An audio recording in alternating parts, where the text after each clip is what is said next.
Good evening folks, and welcome to Hawthorns Curry Kitchen. Tonight we're in Goa for our Thursday night curry club, and I've got 4 dishes for you tonight.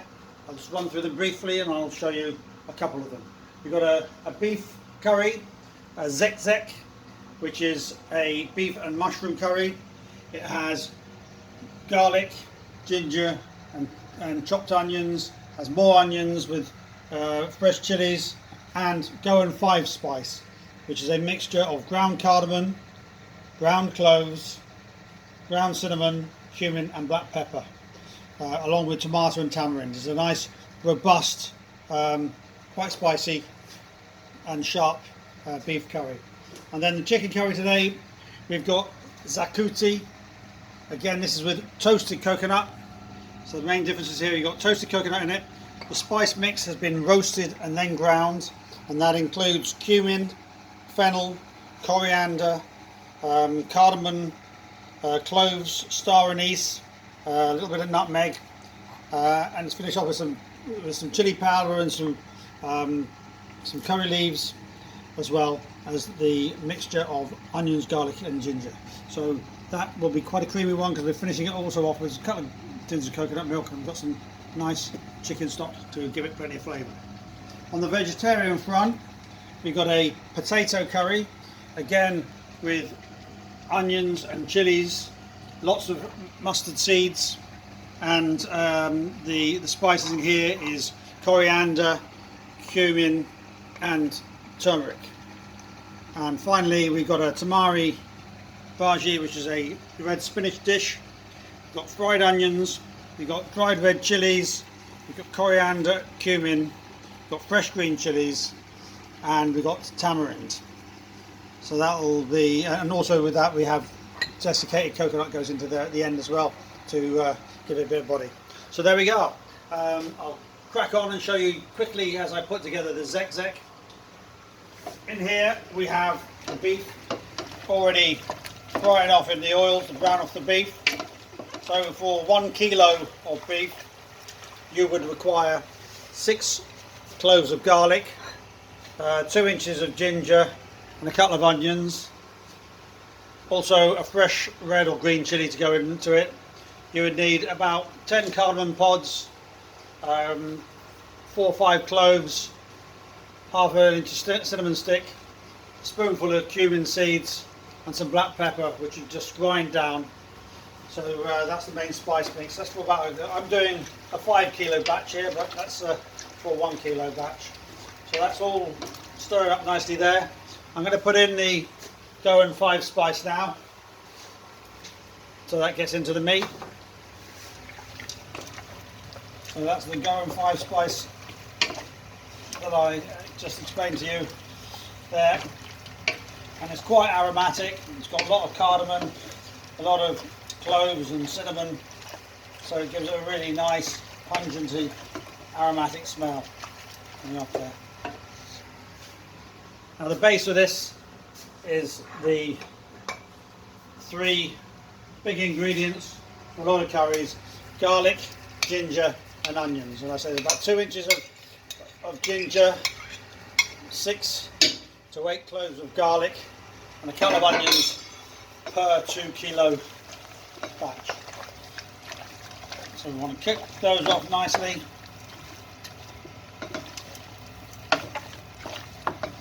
And the smell is really good.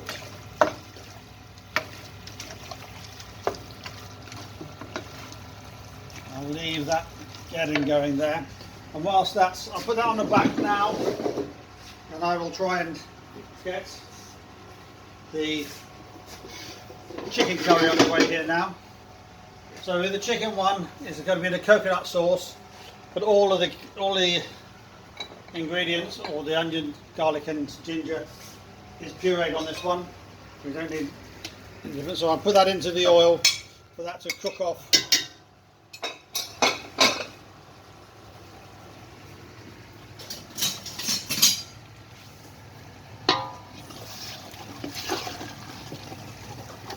So as I've cooked the chicken off already, and that's why I've got a nice bit of chicken stock there to make the sauce up. And then I'll put the meat back into this sauce so I don't break it down too much.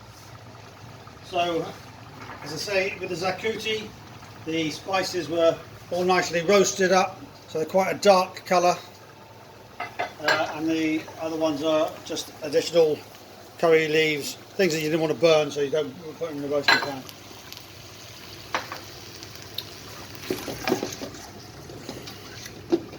Well, it's been another long old week of it, trying to work out what the government's plans are for our sector. It's looking more and more like the social distancing will be reduced in order to enable pubs to reopen. I'm not sure quite how I feel about that, but I understand the need to get back to some sort of trading.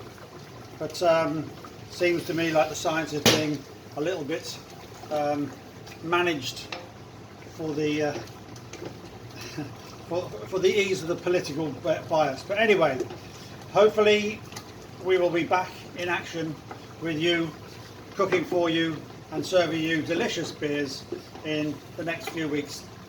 We'll just have to wait and see what we're going to do.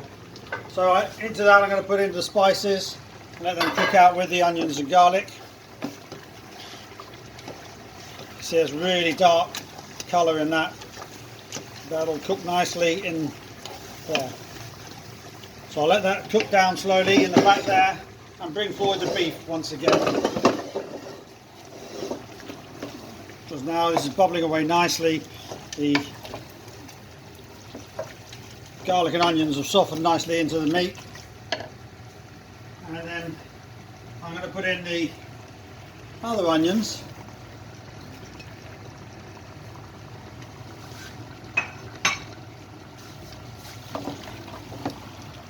This just gives a bit more texture to the curry, that's all.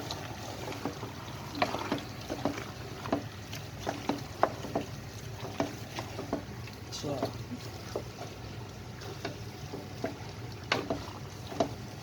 Well, I hope you weren't caught out in the rain this afternoon. Poor Sandy got drowned taking the dogs out, but there we go. You know, she was out there enjoying the sunshine while I was sort of working hard over a hot stove trying to prepare all these curries for you. So hopefully she'll forgive me for that. Right, into that then I'm putting the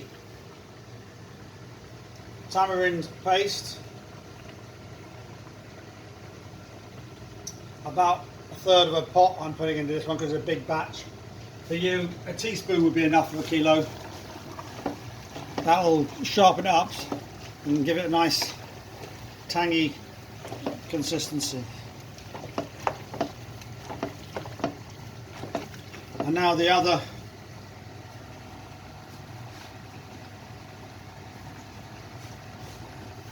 lots of mushrooms.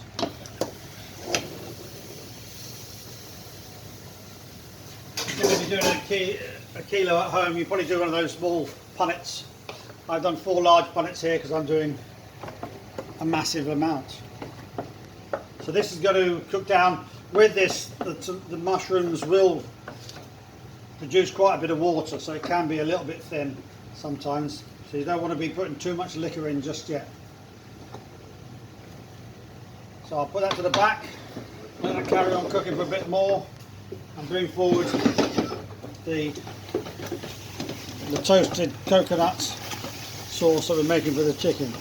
So into that then, I'm going to put the curry leaves, chilli and turmeric,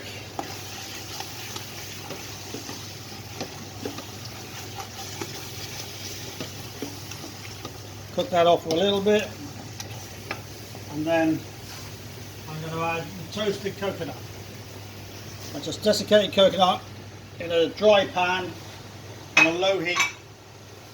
It takes a while for it to start to colour, but be careful, once it does start to colour it can go burnt very quickly, so you have to keep an eye on it, keep stirring it. So that's that, and into that I'm going to put the chicken stock. I've also got a block of coconut cream in there as well.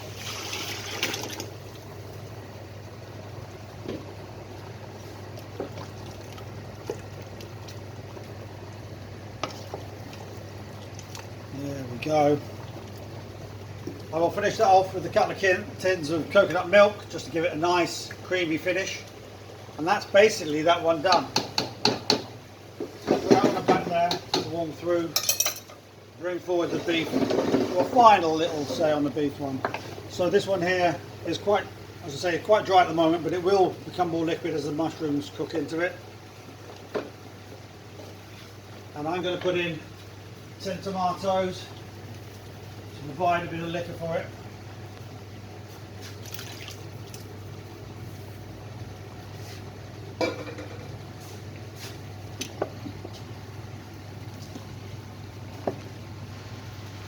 There we go, so that's zek zek. I'll finish it off with a little bit of coriander at the end and a few more green chilies if need be. Hope you've enjoyed it. I'll catch you again soon. Good luck, stay safe, and see you next week. Bye.